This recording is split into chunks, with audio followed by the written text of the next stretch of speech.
আসসালামু আলাইকুম ওয়া রাহমাতুল্লাহি ওয়া বারাকাতুহু।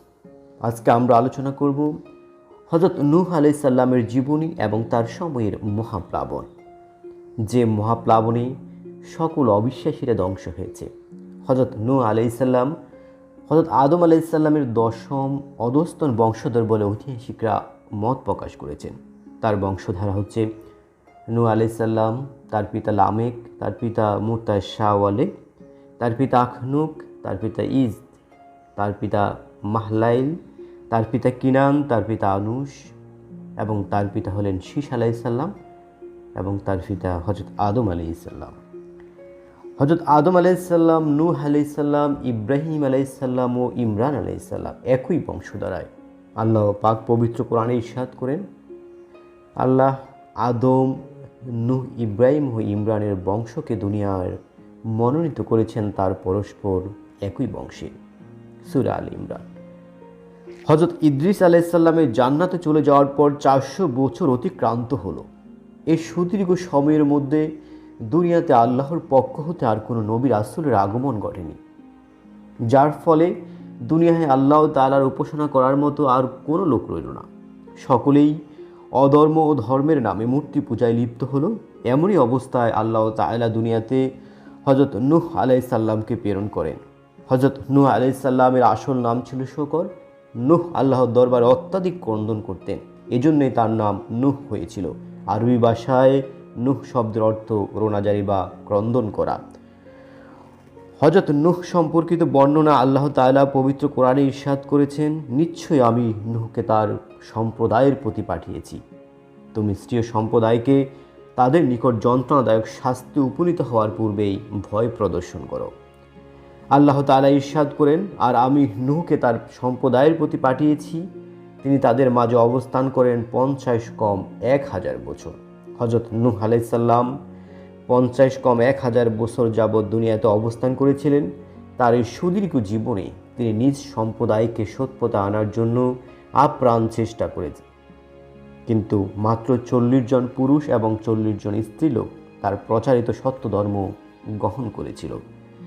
তাছাড়া অন্যান্য সকলেই তাকে পাগল বলে ঠাট্টা বিদ্রূপ করে নানাভাবে তার প্রতি অত্যাচার করত। আল্লাহ তাআলার নির্দেশে হযরত নূহ আলাইহিস সালাম প্রতিদিন পর্বত চূড়া আরোহণ করে মানুষকে আল্লাহর প্রতি আহ্বান করে উচ্চস্বরে বলেন, লা ইলাহা ইল্লাল্লাহু আনা রাসূলুল্লাহ, আল্লাহ ব্যতীত কোনো ইলাহ নেই, আমি আল্লাহর রাসূল। আল্লাহর হুকুমে হযরত নূহ আলাইহিস সালামের আহ্বান দুনিয়ার পূর্ব থেকে পশ্চিম প্রান্ত পর্যন্ত পৌঁছে যেত। কালেমার আহ্বানে অভিশপ্তের দল কানে আঙ্গুল দিত। অনেক কাফের আবার কাফরে মুখ লুকাতো। কোনো কাফের কালেমা শুনে দৌড়ে পালিয়ে যেত। কাফেরদেরকে আল্লাহর দিকে ডাকলে তাদের কেউ কেউ নূহ আলাইহিস সালামের সাথে সৌজন্য বর্জিত আচরণ করত, এমনকি দৈহিক নির্যাতন করত। আঘাত করতে করতে তাকে অজ্ঞান করে ফেলত। জ্ঞান ফিরলে তিনি পুনরায় উচ্চস্বরে বলতেন, হে লোকেরা, তোমরা বলো আল্লাহ একক, তার কোনো শরিক নেই, আর নূহ আলাইহিস সালাম তার সত্য রাসূল। একই দিনের ঘটনা, কাফেররা হযরত নূহ আলাইহিস সালামের গলায় রশি দিয়ে টানতে থাকে, ফলে 3 দিন পর্যন্ত তিনি চৈতন্যহীন অবস্থায় থাকেন। এত সত্ত্বেও আল্লাহর সন্তুষ্টির জন্য দুঃখ কষ্ট নির্যাতন সহ্য করেও তিনি লোকদেরকে আল্লাহর দিকে আহ্বান জানাতেন। এই অবস্থায় তারা যখন তার আহ্বান বারবার প্রত্যাখ্যান করতে লাগলো, তখন হযরত নূহ আলাইহিস সালাম আল্লাহর দরবারে নিবেদন করে বলল, হে রব, আমি আমার সম্প্রদায়কে রাত দিন আহ্বান করেছি, কিন্তু আমার আহ্বানে তারা আরও বেশি পালাতে থাকে। একদিন হযরত নূহ আলাইহিস সালাম নিজ সম্প্রদায়ের লোকদেরকে আল্লাহর প্রতি ডাকেন। তার আহ্বান শুনে কাফেররা ক্ষিপ্ত হয়ে তাকে এমন নির্দয়ভাবে মারধর করে যে তার পরিধানের বস্ত্র রক্তাক্ত হয়ে যায়। এই অবস্থায় তার কাফের স্ত্রী এসে কাফেরদেরকে লক্ষ্য করে বলে, হে লোকেরা, তোমরা তাকে এতটা মেরো না, কেননা সে পাগল, আর পাগলামির কারণে এসব কথা বলে। সে না কিছু জানে না বোঝে। স্ত্রীর এ হেন বেয়াদবিপূর্ণ উক্তি শুনে নূহ আলাইহিস সালাম আকাশের পানে মুখ তুলে আল্লাহর নিকট ফরিয়াদ জানান। তার ফরিয়াদ কালাম পাকে এবার বর্ণিত। নূহ আলাইহিস সালাম বলল, হে রব, আমি পরাজিত হয়েছি, সুতরাং তুমি প্রতিশোধ গ্রহণ। সাথে সাথে হযরত জিবরাইল আলাইহিস সালাম এসে বললেন, হে নূহ, আপনি দোয়া করুন, আপনার দোয়া আল্লাহর দরবারে কবুল হবে। এই কাফের সম্প্রদায় কখনো আপনার প্রতি ঈমান আনবে না। সাথে সাথে তিনি হযরত নূহ আলাইহিস সালামকে গাছ লাগাতে বলেন। আরেক বর্ণনা আছে, হজরত জিবরাইল আলাইহিসসালাম জান্নাতের গাছ হতে একটি ডাল এনে দেন। হজরত নূহ আলাইহিসসালাম সে ডালটি রোপণ করেন। 40 বছরে সে গাছ 600 গজ লম্বা এবং 400 গজ চওড়া হয়। এই 40 বছর নূহ আলাইহিসসালামের জাতির কাফেরদের স্ত্রীরা সম্পূর্ণ বন্ধ্যা ছিল। তাদের কোনো সন্তান জন্মগ্রহণ করেনি এবং তাদের বংশ বৃদ্ধির ধারা সম্পূর্ণ রুদ্ধ হয়ে থাকে। অবশিষ্ট সব আল্লাহর আযাবে ধ্বংস হয়ে যায়। দীর্ঘ 40 বছর ধরে কাফেরদের স্ত্রী বন্ধ্যা এবং তাদের বংশ বৃদ্ধি বন্ধ থাকার কারণ হলো কাফেররা তাদের সন্তানদেরকে নূহ আলাইহিসসালামের নিকট গিয়ে বলতো, হে বৎসরা, তোমরা নূহকে শত্রু ভাববে, তার কথা মানবে না, সর্বদা অপমান অপদস্থ করবে এবং হীন ভাববে, কেননা সে একটা পাগল। সন্তানদেরকে এহেন নসিহতের ফলে নূহ আলাইহিসসালাম তাদের প্রতি হতাশ ও নিরাশ আল্লাহর দরবারে ফরিয়াদ করে বললেন, হে রব, ভূপৃষ্ঠে বসবাসকারী কাফেরদের মধ্য থেকে অবশিষ্ট রাখবেন না। হজরত নূহ আলাইহিসসালামের উল্লিখিত দোয়ার পর হজরত জিবরাইল আলাইহিসসালাম এসে বলেন, হে নূহ, আমি কিছুকাল আগে আপনাকে যে ডাল রোপণ করতে দিয়েছিলাম সে গাছটি দিয়ে নৌকা তৈরি করুন। নূহ আলাইহিসসালাম বলেন, কিভাবে নৌকা তৈরি করব? জিবরাইল আলাইহিসসালাম বলেন, গাছটি কেটে তক্তা করুন। তক্তা করা হলে বলবো কিভাবে নৌকা তৈরি করবেন। নূহ আলাইহিসসালাম গাছ কেটে তক্তা বানালেন। তখন আল্লাহ তাআলা ইরশাদ করেন, আমার হুকুম, আপনি আমার সামনে নৌকা তৈরি করা শুরু করুন এবং আমার কাছে জালেমদের ব্যাপারে কোনো সুপারিশ করবেন না, এরা সবাই এখন নিমজ্জিত হবে। হজরত নূহ আলাইহিসসালাম জিবরাইল আলাইহিসসালামের শেখানোর মধ্যে প্রথমে গাছ কেটে তক্তা বানান। প্রথম তক্তা হজরত আদম আলাইহিসসালামের নাম, দ্বিতীয় তক্তা হজরত শীস আলাইহিসসালামের নাম লেখেন। এভাবে 1,24,000 নবীর সকলের নামই এই নৌকাতে লেখা হয়। সর্বশেষ তক্তায় খাতেমুল আম্বিয়া হজরত মহানবী হজরত মুহাম্মদ সাল্লাল্লাহু আলাইহি ওয়াসাল্লামের নাম লেখা হয়। অবশেষে জিবরাইল আলাইহিসসালাম এর শেখানো মতে হজরত নূহ আলাইহিসসালামের নৌকা তৈরি হয়। নির্মিত নৌকার দৈর্ঘ্য 1000 গজ এবং প্রস্থ 400 গজ ছিল।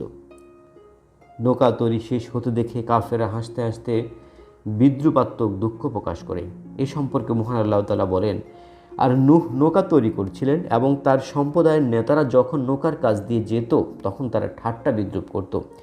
জবাবে হযরত নূহ আলাইহিসসালাম বললেন, তোমরা আমাদেরকে নিয়ে হাসি ঠাট্টা করলে আমরাও তোমাদেরকে নিয়ে হাসি ঠাট্টা করব। অতি শীঘ্রই জানতে পারবে কার উপর অপমান করে স্থায়ী আযাব অবতীর্ণ হচ্ছে। তাফসীর গ্রন্থসমূহে উদ্ধৃত হয়েছে কাফেররা নূহ আলাইহিসসালামের নৌকা নির্মাণ করতে দেখে এ বলে হাসি ঠাট্টা আর বিদ্রুপ করত যে ভূমিতে ডুবা থেকে আত্মরক্ষার ব্যবস্থা হচ্ছে। তারা নূহ আলাইহিসসালামের নৌকা বানান নিয়ে হাসি ঠাট্টা করছে, অথচ মৃত্যু তাদের শিওরে দাঁড়িয়ে আছে। নৌকা তৈরি কাজ সম্পূর্ণ হলে হযরত জিবরাইল আলাইহিসসালাম বললেন, এবার আপনি বাইতুল মামুর জিয়ারত করুন। আল্লাহ তাআলা বাইতুল মামুর উঠিয়ে নেবেন। তিনি জিয়ারত করে আসার পর ফেরেশতারা বাইতুল মামুর 4th আসমানে উঠিয়ে নেন। এরপর থেকে তিনি নৌকার অভ্যন্তরীণ ব্যবস্থাপনায় লেগে যান। নৌকাটি ছিল 7 স্তর বিশিষ্ট। প্রথম স্তরে হযরত আদম আলাইহিসসালামের তাবুত তথা সিন্দুক, দ্বিতীয় স্তরে নূহ আলাইহিসসালাম ও মুমিনরা ছিলেন, তৃতীয় স্তরে পক্ষীকুল, চতুর্থ স্তরে হিংস্র জীব জন্তু সকল, পঞ্চম স্তরে পতঙ্গকুল, ষষ্ঠ স্তরে প্রত্যেক প্রজাতির বস্তুসমূহ, সপ্তম স্তরে খাদ্য, বীজ, ঘাস এবং সর্বপ্রকার ফল ফলাদি রাখা ছিল। জিবরাইল আলাইহিসসালাম বলেন, হে নবী, মহাপ্লাবন আলামত হচ্ছে।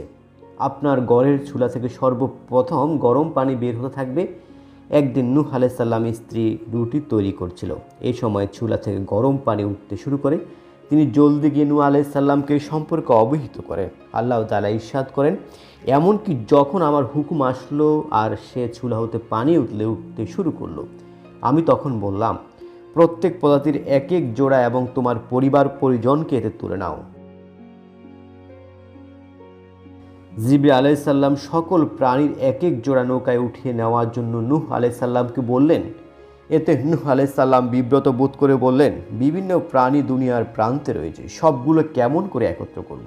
অতঃপর যে সকল প্রাণীর বংশধারা দুনিয়ায় রাখা আল্লাহ তাআলার ইচ্ছা ছিল, আল্লাহর নির্দেশ সেগুলোর এক এক জোড়া হযরত নূহ আলাইহিসসালামের নৌকায় তুলে নেন।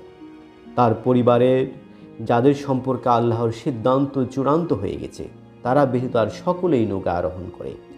হযরত নূহ আলাইহিস সালামের স্ত্রী এবং এক পুত্র প্লাবনের পানিতে ডুবে মরে।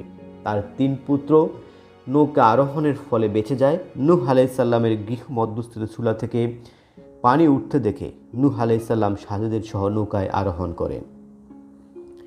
অপর বর্ণনায় নূহ আলাইহিস সালামের নৌকাটি ছিল 3 স্তর বিশিষ্ট। প্রথম স্তরে পাখিসমূহ, দ্বিতীয় স্তরে নূহ আলাইহিস সালাম এবং তার উম্মতেরা, আর তৃতীয় স্তরে চতুষ্পদ জন্তু সমূহ ছিল।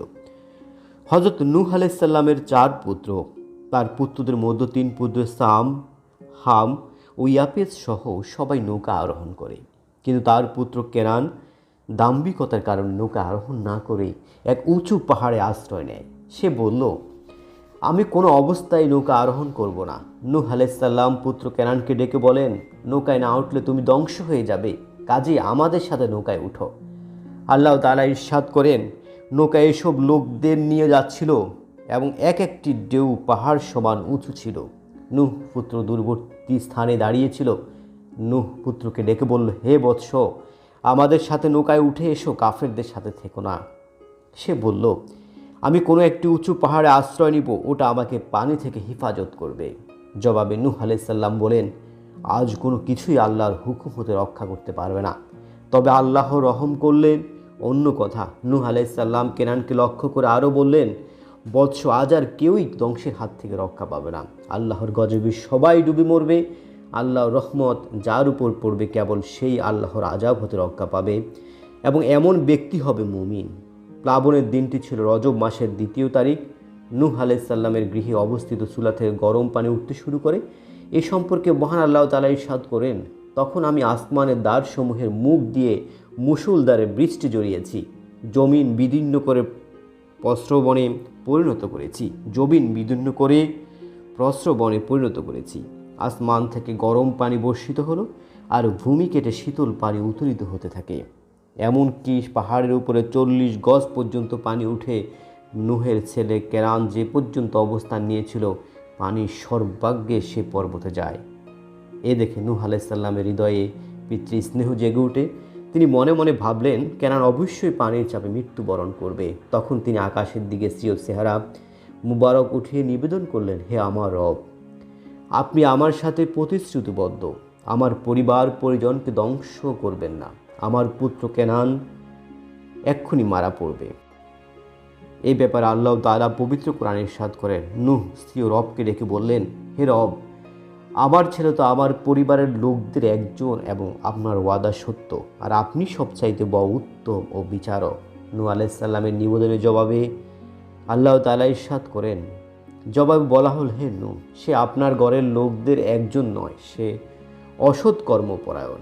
এসব কথাবার্তা চলতে থাকা অবস্থায় ঢেউ এসে কেনানকে ধ্বংস করে দেয়। নৌকায় ওঠার সময় হযরত জিবরাইল আলাইহিস সালাম নূহ আলাইহিস সালামকে বললেন, হে নূহ, নৌকায় ওঠার সময় পড়ুন। আর নূহ বললেন, তোমরা এটি চড়ে বসো, আল্লাহর নামেই সেটি চলা এবং থেমে থাকা। নিঃসন্দেহে আমার রব পরম করুণাময় ও বড়ই ক্ষমাশীল। সূরা হুদ আয়াত নং 41 এবং 42।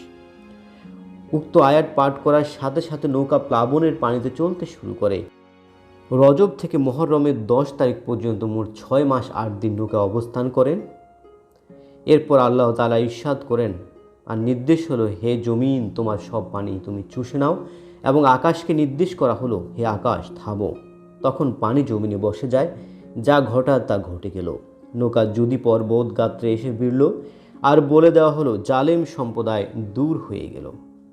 একাধারে 40 দিন পর্যন্ত অবিরাম আকাশ থেকে পানি বর্ষিত হতে থাকে এবং ভূমি থেকে উত্থিত হতে থাকে। 6 মাস পরে জুদি পর্বতের চূড়ায় পানি কিছুটা কমে এবং নৌকা জুদি পর্বতে ভিড়ে। জুদি পর্বত বর্তমান সিরিয়ায় অবস্থিত। নূহ আলাইহিস সালাম তার 3 পুত্র সাম, হাম ও ইয়াফেসকে দুনিয়াতে রেখে ইহদাম ত্যাগ করেন। দুনিয়ার পরবর্তী মানবজাতি নূহ আলাইহিস সালামের রেখে যাওয়া 3 পুত্রের বংশধর।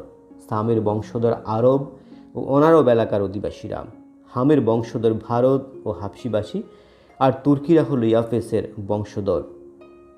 হযরত নূহ আলাইহিস সালামের এই ঘটনাটি সকল মুমিনদের জন্য, সকল মানুষের জন্য একটি নিদর্শন। তার এই অহংকারী পথভ্রষ্ট এবং অবিশ্বাসী জাতি, তাদের অপকর্মের কারণেই মহান আল্লাহ তাআলা তাদেরকে ধ্বংস করে দিয়েছেন। এবং এটি ছিল পরবর্তী মানব জাতির জন্য নিদর্শন। মহান আল্লাহ তাআলা আমাদের সবাইকে সঠিক পথের অনুসারী করুক। আমিন।